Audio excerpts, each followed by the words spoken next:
Welcome to the Haymaker MMA Show with your hosts, Tanasha and Ian Wall. Back again tonight. Good to see you after a very eventful Dustin Poirier versus the Conor McGregor card. What an exciting turn of events. But coming up this Saturday, we got the Overeem Volkov card. It's got a big card. I think there's 13 fights in it.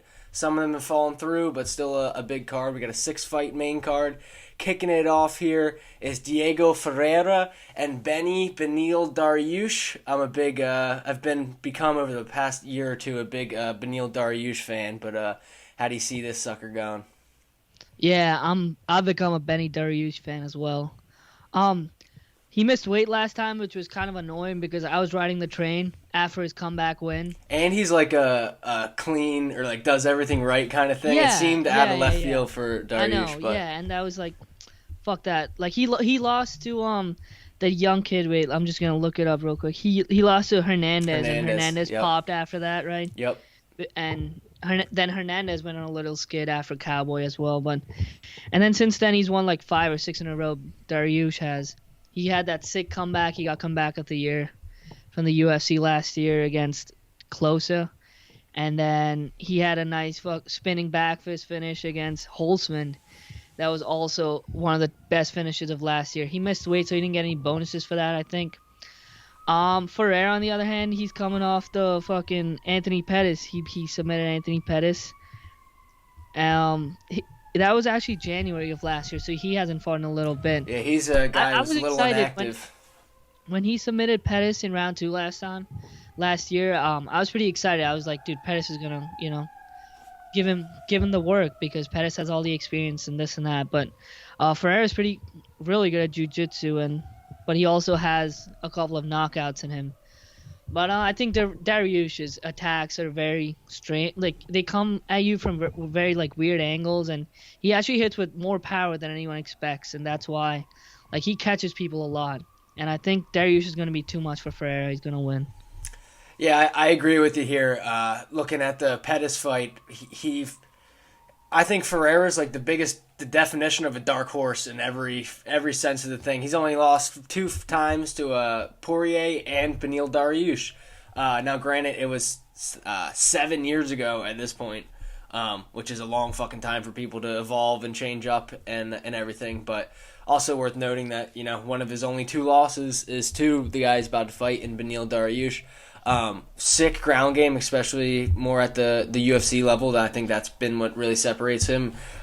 Isn't like the best striker, but in the Anthony Pettis fight, especially on the feet, didn't wow me with his striking technique or kind of how he waded in with some legs up, and he always finds a way to get it done. He's got the gritty Brazilian shit, but I think Beneil Dariush is just he's on the right trajectory. He's got 4 finishes in the last 4 fights.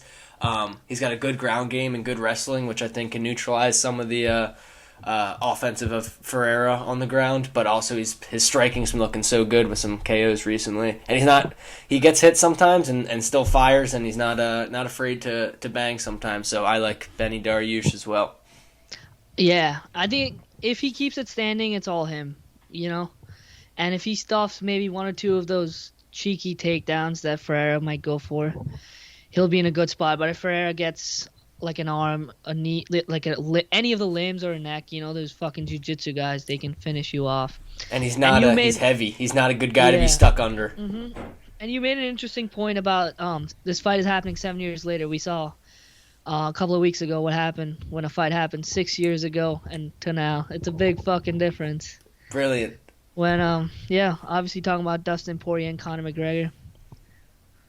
Yeah, what a change a couple of years make, especially in MMA. What a change a fucking week will make or another night will make. So who knows? Or a weight cut or a day, anything. Like we don't know what's going on, but still, like 6 years is a long time where you get to like study and. You can get over that loss, I think. Yeah, and one more point I forgot to add for this. These 2 guys, I think Beneil Dariush has been more active over the years and kind of been keeping in that UFC mode, whereas the first rounds that I've seen out of Ferreira recently, at least. It kind of seems like he has to shake that ring rust off every time, and in this COVID age, and he hasn't fought in a year or so. Yeah, about a little over a year now. Another point made by Conor McGregor as well. Right. The inactivity and the ring rust. All right, you want to move on? Sure. Go to the next one here, and Cody Stamann and Askar. Love the double name. You got the same name on your sheets over there too, right? Askar. Askar. Yep, I do. I thought that was a mistake too. I looked it up. UFC schedule on Google and then confirmed it with ESPN. They got Askar. They got Askar Askarov. They got Jesus Christ. But going against Cody Stamann, and I don't really care which way you shake this one out. I like Cody Stamann in every sense of the word.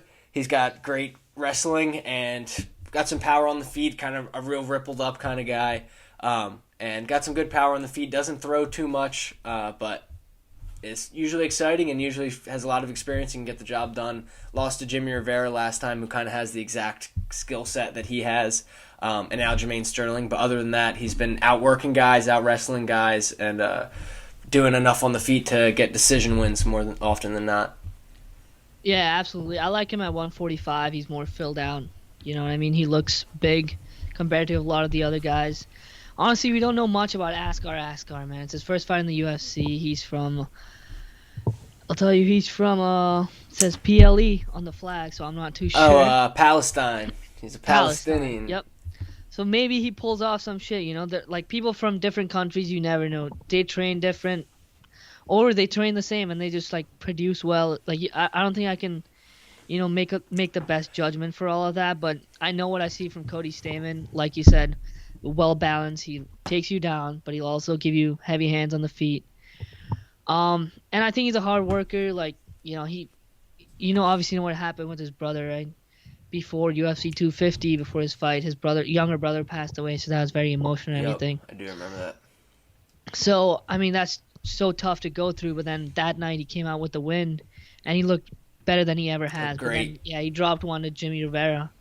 I think he'll bounce back and get it done. He's too well-rounded and UFC experienced. I gotta add that. UFC experience does count, even though Michael Chandler and fucking Dan Hooker, I look like an idiot. I'm gonna add that UFC experience does count. The way she goes. Chandler's a different level athlete. He's been a champion. Askar, we don't know as much about at all. Yeah, just Cody Stamann. A couple things that I picked up just watching some of the Askar things is, all of his TKO or more striking finishes or striking dominant victories all were against guys who were like 1-5 or 1-2, where was their debut. And then once he started getting a little more better competition, he had to grind out some more decisions, and then went to a little more of a grapple or heavy approach. And I don't think that's going to fly with Stamann. So there's another reason. Yeah. He was crazy odds. Was replaced. Was a last week replacement or something? Yep, late replacement. He was supposed to fight someone else. I remember seeing that. Yep. Next up, we got one of my, couldn't even tell you why, but he's one of my favorite flyweights for whatever reason, and Alessandro PANTOJA. I remember watching him on The Ultimate Fighter. Just gives me like the 2000 skater kid vibes for whatever reason, and I fucked with it with his attitude and stuff. But had some sick fights against Davison Figueiredo, and just Wilson Reyes got some great performances. Recently lost to the previously mentioned Askar Askarov. Not Askar, who's now fighting, but PANTOJA versus Manel Kape, who's debuting. Another guy we don't know a lot about, but how do you see this one playing out tonight? Yeah, PANTOJA, dude. He's ranked 5 in the flyweight division. He has so much experience in the UFC. He's very well-rounded. Brazilian jiu-jitsu is on point, and his striking is very good too. Kape, honestly, I don't even know how to pronounce his name, so we don't know too much about him. And he's coming from Ryzen, which is a respectable organization, and he's done well recently. But I don't know, it's tough to look at someone's record and then just make a prediction when you've seen like PANTOJA actually compete against the top level guys like Figueiredo, Askarov, and them, and actually pull off wins against a bunch of them as well. So I like PANTOJA for sure. Yeah. All those factors come in PANTOJA. Couldn't agree more. I did watch some of the Risen, fought in Risen, which is another respectable organization that's heavily known for PEDs, which we'll see how this plays out. If maybe he was created a career of some sort on some PEDs over there at Risen, so hopefully that situation doesn't occur. But he's a kickboxer, like a real fucking explosive kickboxer for such a lightweight, and has struggled with more grappling-based people in Japan. So I think, PANTOJA's best kind of method to victory, I'd say, is get him to the ground. It's weird to be a heavy-handed flyweight, but he is. So. And you know what we see from the heavy-handed guys? It doesn't matter if you're a flyweight or not. Like those kind of kickboxers who are not very experienced. Like the experienced guys, they know what's going on. They'll come out, look to knock you out in the first 40 seconds, first minute and a half, first 2 minutes, and then they tire themselves out. And also if you're new, you want to put on that show. You want to get that first round KO, You got all the excitement and in you. And if you believe that you have the skills, you're going to go for it. So Pantoja, if he weathers like the first minute or so and gets Kape a little tired, he can impose his will, I think. And Pantoja is only minus 120, so that's looking very good, I think. I'd put money on that for sure.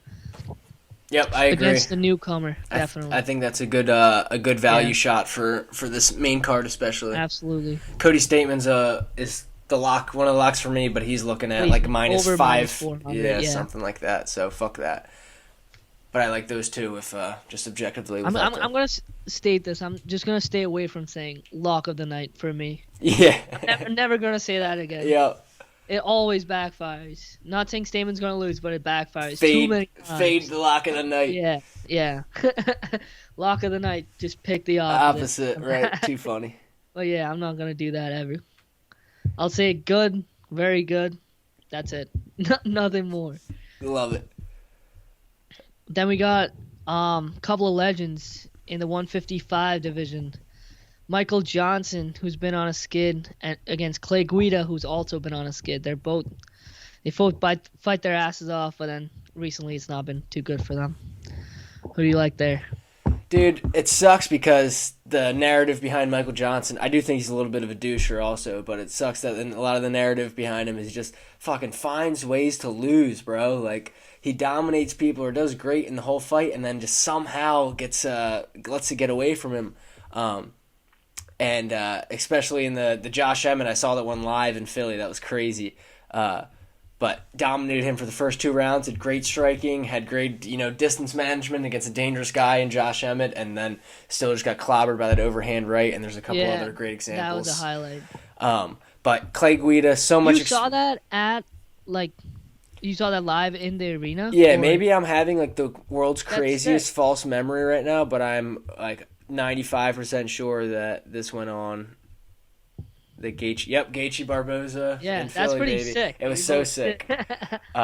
Also because I was on Emmett to win, and I wasn't a fan of Michael Johnson, but objectively looking at his career, personality and shit aside, he's worked his balls off over the years and put on some really entertaining fights. With that being said, like you said, he's on a skid, but hasn't really looked the worst in them. And Clay Guida is going to be 40 soon, racking up some losses. He's got a win over BJ Penn in 2019, which there's a couple random dudes in Hawaii who also have wins over PJ Penn in 2019. On the streets. Hawaii. So that doesn't look the best. And, a Joe Lozon and Eric Koch win looks great, but that was 4 years ago at this point. And I think Clay Guida's got a foot out the door and another on a banana peel. And I like Michael Johnson. Just money line. No other prediction on that. Too hard to predict in this one, but Michael Johnson for sure. Dude, I like Michael Johnson as well. Dude, we're picking all the same ones today, but whatever. But I agree. Like, Johnson's looked pretty solid, even though he's lost his last 3. He's looked all right. Anyone can get caught in a submission like that when you don't know what you're facing in Thiago Moises. Like, that level black belt and shit, he can just turn the match around or turn the fight around in no time. Guida doesn't fight smart at all, bro.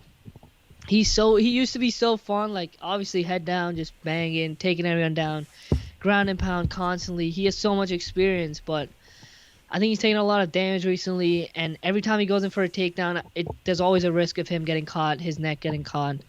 I think he has to, if he just has to like take it half a step slow. He has to be like, dude, all right, I'm fucking how old is he? He's about to be 39. He's gonna be 40. He's fucking old with like over 50 fights in his professional career. He just gotta be like, dude, I just gotta like think a little bit because I have more experience than all these motherfuckers and I can use it, but he hasn't been. And I don't know what kind of shape he comes in. Also, sometimes he gets pretty gassed. Also because he always puts his foot down on the engine. So yeah, I like Michael Johnson. He's taller, bigger, smarter. I think Clay Guida is one of the last good examples that are still in the UFC today. If you can really see the generational MMA gap, where when Clay Guida was a star and was really kind of at the top of the heap and really running some shit in his world, it was the kind of grinder wrestler, ground and pound. It wasn't. They didn't have all these strategies and techniques, and you kind of could go out and be the harder, more intense dude with a little bit of IQ. And that was when Frankie Edgar was on top because he used to be known as a grinder too. Yep. Now he's been smart recently, and I wish Clay Guida did a little bit of that. Adapt a little bit. Unfortunately, I think Frankie Edgar's got some more. Natural Frankie's gifts and shit to adapt to a more modern game. A lot better, but I don't know. Speaking of my my pal Frankie Edgar over there in Toms Ford, New Jersey, or Toms River, New Jersey, he's going off against Corey Sandhagen, who just had a highlight reel finish over Marlon Moraes not too long ago, and before that lost a quick one to Aljamain Sterling by rear naked choke. And like I said, the boy Frankie Edgar also getting up there, 39. That's some great comparisons to Clay Guida because they're same era, same age. And Frankie's coming off of a little bit of a controversial win though over Pedro Munoz. I thought he won. I honestly didn't go back and watch that one for this one because I remembered enough. But I remember thinking, I don't know if I won this one. I had some money on Frankie, but. That's besides the point. Before that, he's got a loss to the Korean Zombie and then Max Holloway. That was all 145, yeah.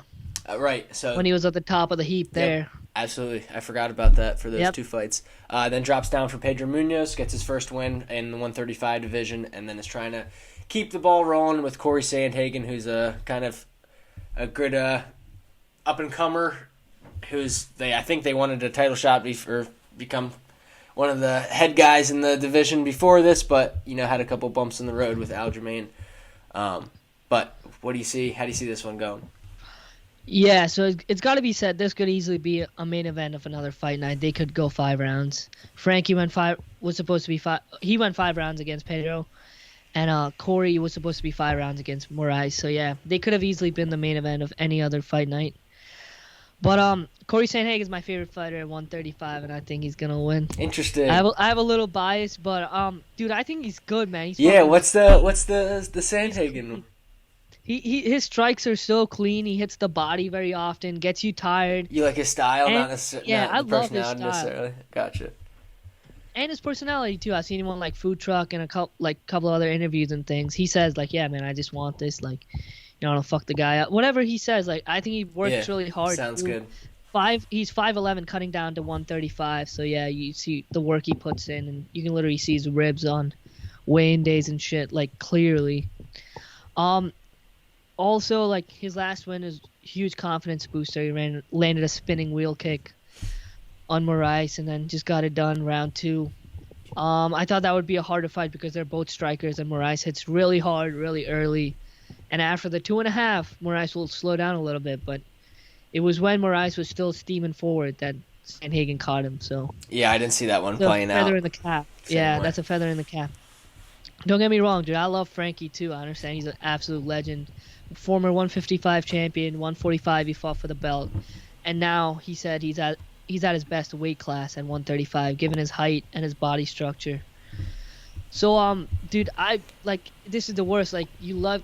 Like 2 fighters, but it's like you gotta pick one. You gotta kind of root for one. You know what I mean?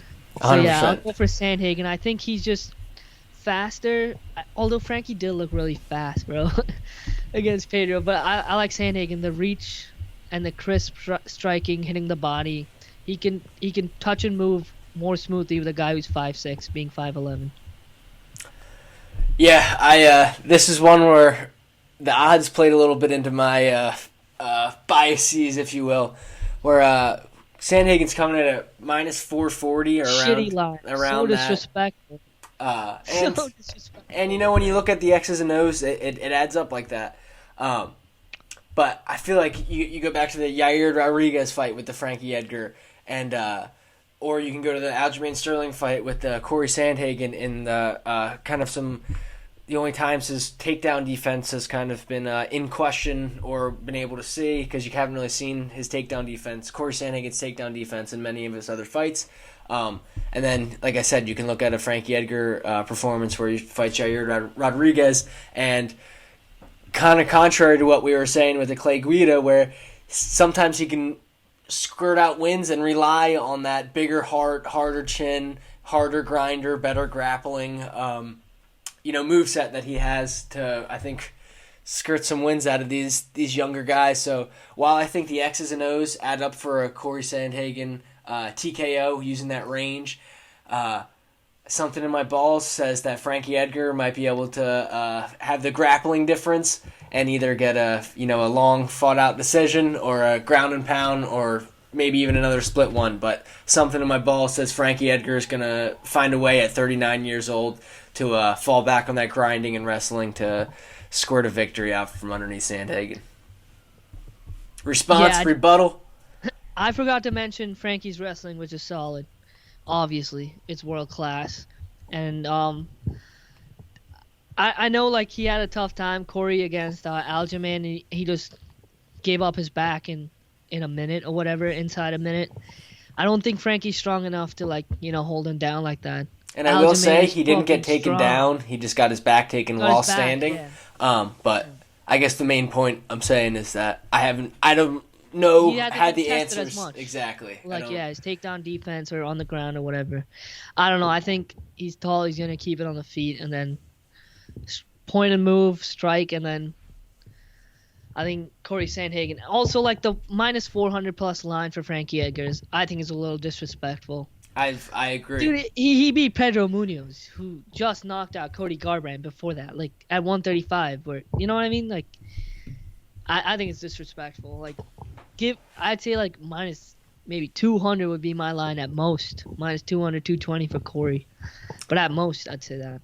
Because he's been a fucking champion. Like you can't. I don't know. I don't know where these lines are coming from. I agree, but to your point, to help your point a little bit, you look at the Max Holloway fight, who I think has a similar build and distance game as Corey Sandhagen, maybe less kicks, but got smacked in that shit. So yeah, let's not bring Max Holloway. All right.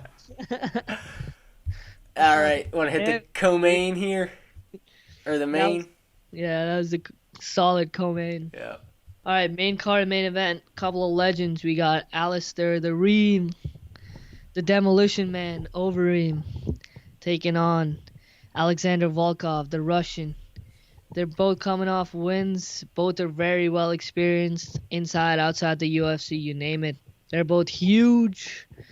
Alistair 6'4", Volkov 6'7". They're just massive human beings with great kickboxing abilities for the most part.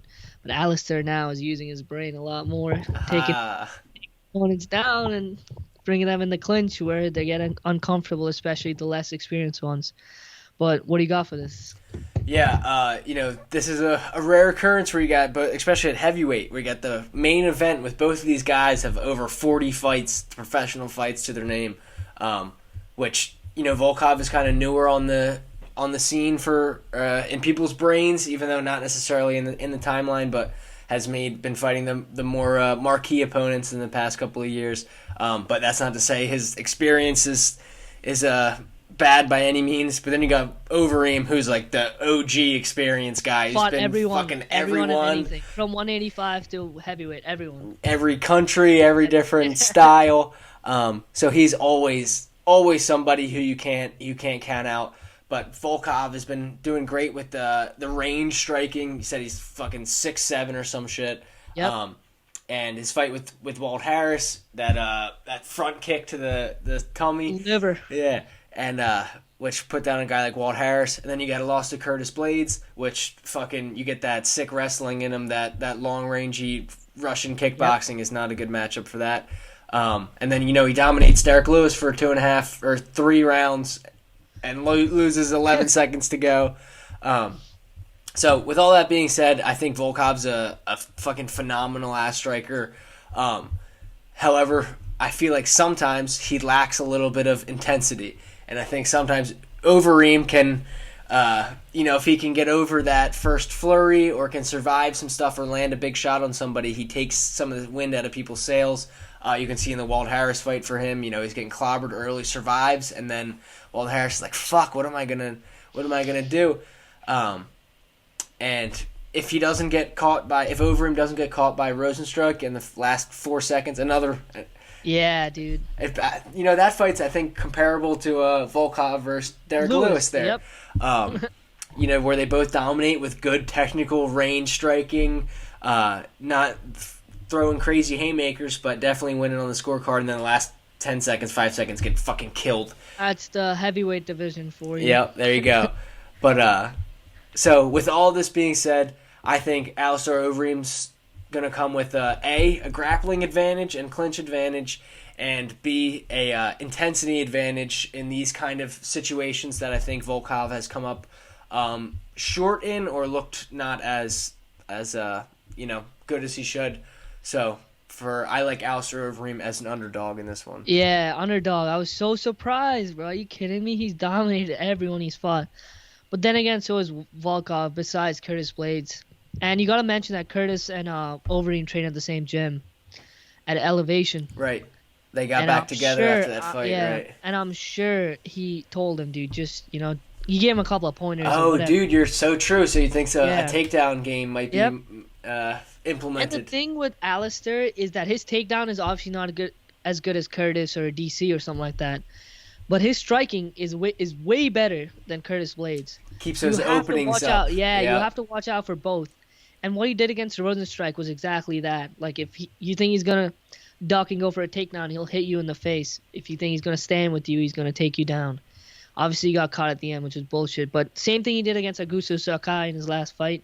Sakai's a good fucking guy. Heavy hands. He's powerful. Yeah, and he's fast for heavyweights, too. But Alistair just found a way to, trip him or take him down. He improvised. He used all that. He's used his experience after getting knocked out by Francis and Stipe. He's used his fucking head so well. Also, before, I hate to say it, he was on the roids too, so you could rely on that a little bit. But after that, dude, he's adapted better than fucking anyone. I love Alistair Overeem. But Volkov, though, dude, is always dangerous. 6'7". He carries a good amount of power. Not maybe as much as Derek Lewis or Rosenstrike or Ngannou, but he carries a good amount of power. He picks his shots, pretty smart. And sometimes, like you said, he does get, carried away. He's like, dude, I pointed him a little bit. Maybe I can rest. But, you know what I mean? Yeah. He doesn't... Gets complacent. He doesn't get too, on it. He's not going to stay on you all the time. For better or worse. He looked fucking good against Walt Harris. He looks scary with that back tattoo. The new back tattoo. Did you see that? Yeah. Another layer I'm just thinking right now, too, is Volkov has been to the fourth... We're past the fourth round twice with his win over Fabricio and his unanimous decision loss to Curtis Blades. So Overeem definitely has more experience and a better gas tank, I think, when it reaches those championships. Overeem is willing to just stand with his hands on his face for a round if he has to. Yep. That's what he did against Walt. He got caught. He got put on his ass, and then he just ducked for a minute or two, and then came back and won. And against Sakai, too, he hit a couple on his chin. They were pretty good, and then just covered up a little bit, got his hands tired, got Sakai's hands tired, and then took advantage, just mixed it up. I like Overeem also. Underdog, good value. Also, another thing to mention with Overeem. So he said it's his last run. He's 40, 41 now, I think. He said it's his last one? Last run at the title, okay. not last one. Yeah, okay. So if he keeps winning, I think he's going to keep going because he's done so well recently. But if he fucking loses, he might retire, dude. So we really don't want Overeem to lose. Overeem, He can get back to the title. 2 more wins, I think. Who else is above Overeem in the heavyweight rankings? Let's see what we got here. I'm gonna pull it up real quick. Rankings, obviously champion Ngannou. We got Champion Ngannou. Stipe. Yeah, get the fuck out of town. Bullshit, yeah. Nah, I'd prefer Stipe over Ngannou. Stipe, Ngannou, Blades, Rodenstrike, Lewis, Alistair 5, Volkov 6. So that Curtis Blades is gonna have to work through the system first, I think, before Overeem gets a shot. Yeah, and I think Alistair should take on Derek Lewis. No, it's Derek Lewis and Curtis next. So that's gonna be interesting. But I think Curtis Blades by murder, but the thing is, John Jones is basically number 1 in that division. Yep. So he gets pushed down one further. So we'll see what happens. Maybe the winner of Curtis and Derek Lewis runs it with Alistair and Volkov. We'll see what happens. But I guess heavyweight's pretty stacked right now. Yeah, not some bad play going on in the heavyweight for sure. And then you got like Cyril Gane, who's looking good as a motherfucker. So Cyril Gane, who's he fighting? He just pulled out of something.